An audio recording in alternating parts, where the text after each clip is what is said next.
Hi, welcome to Midnight to Morning. It's a video series that focuses on the next 2,000 years in the life of the Bride of Christ, where she is headed and why.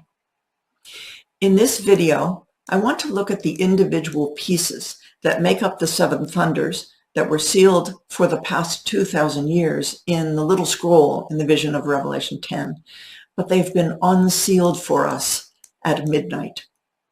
The Bride of Christ will need the clock and the key of seven thunders as she travels from midnight to morning. Now, the seven thunders are embedded like hidden manna in the story of creation. Genesis 1 is a highly structured, well-balanced literary masterpiece, and the story points to the literal or the physical aspects of creation for the purpose of imparting spiritual truths. So Genesis 1 would be considered less than literal, but more than myth. This story employs a single template consisting of 7 linear days that follow the color order of the visible spectrum, or the rainbow. Recall that in the vision of Revelation 10, John of Patmos mentions a rainbow over the head of the mighty angel. It's a huge clue. Following his vision of wheels, Ezekiel gives us the same clue. He calls attention to a human-like figure surrounded by a rainbow.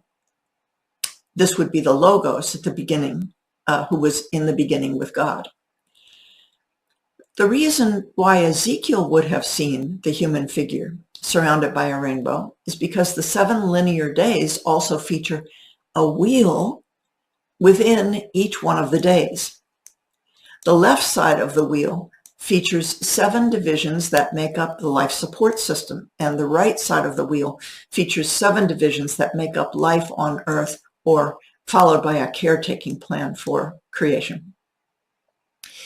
Beginning with the revealed presence of God's own light on the first day of creation, the story then unfolds along the rim of the wheel, so all eyes must be on the rim of the wheel. There is a blue sky, followed by the emergence of dry land covered by green vegetation.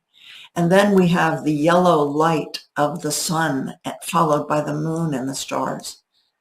Now, the 4th day completes the life support system on the left side of the wheel.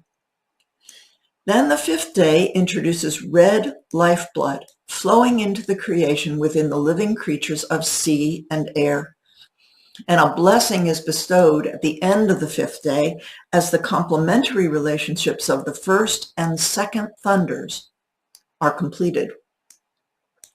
Now, the red lifeblood continues to flow within the flesh of the animal kingdom on the 6th day of creation, which includes the flesh of humankind.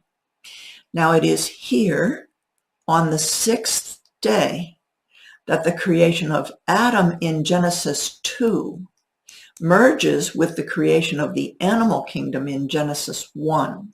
It is here where God puts Adam in Genesis 2 after forming the man from the dry ground before there was any shrub of the field.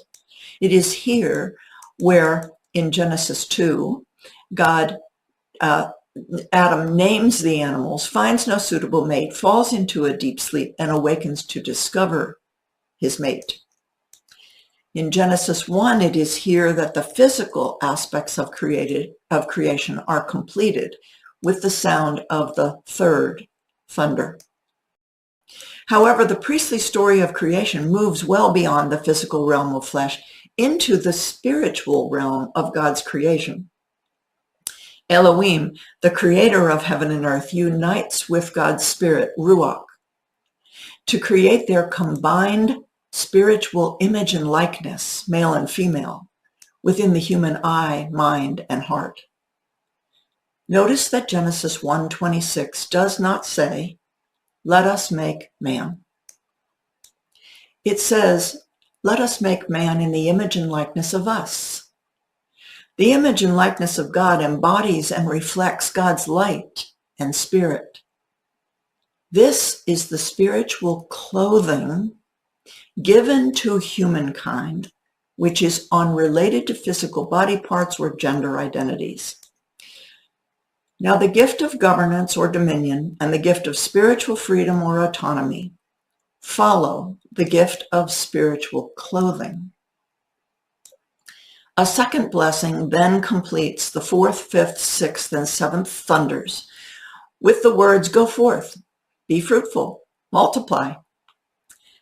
And then we read these words, "See, I give you every green or living plant for food." The command to see is a command to look with wonder and awe. It points the human eye and mind directly toward the spiritual model that we as human caretakers of creation are to emulate. Remember, we are made in the image and likeness of God. And the green vegetation, the upward growth, reflects that image. The key of seven thunders is now complete, but we need to turn our attention to timekeeping. The method employed by the priestly writers of Genesis 1 begins with the repeated phrase, "And there was evening, and there was morning." From this one division of time, 4 conceptual hours of dawn, noon, sundown, and midnight can be deduced, as well as the conceptual seasons of spring, summer, autumn, and winter. These are not literal hours or literal seasons. They are seasons and hours that are related to age timekeeping. They are conceptual. The storytelling template is completed then with 6 days of time before measured time. The 7th day, or God's day of rest, marks the beginning of measured time, which accounts for the Yahwist story of the ancient serpent in Genesis 3, where spiritual clothing is jeopardized. The 8th day of creation follows, marking the onset of the recording of measured time, which accounts for the remainder of the biblical text from Genesis 4 to Revelation 22. It is a recording of measured time. The astronomical measurement of 2,100 years, or 3 700-year periods of time, account for the 4 ages, also known as 4 seasons of spring, summer, autumn, and winter. And lastly, the smallest increment of time is the 600-year measurement, marked by each of the 14 entities of creation around the rim of the wheel.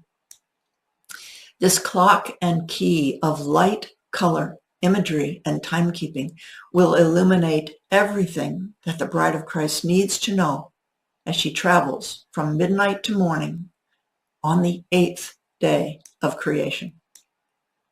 Thanks for listening. Next up, preparing for a harvest. See you then.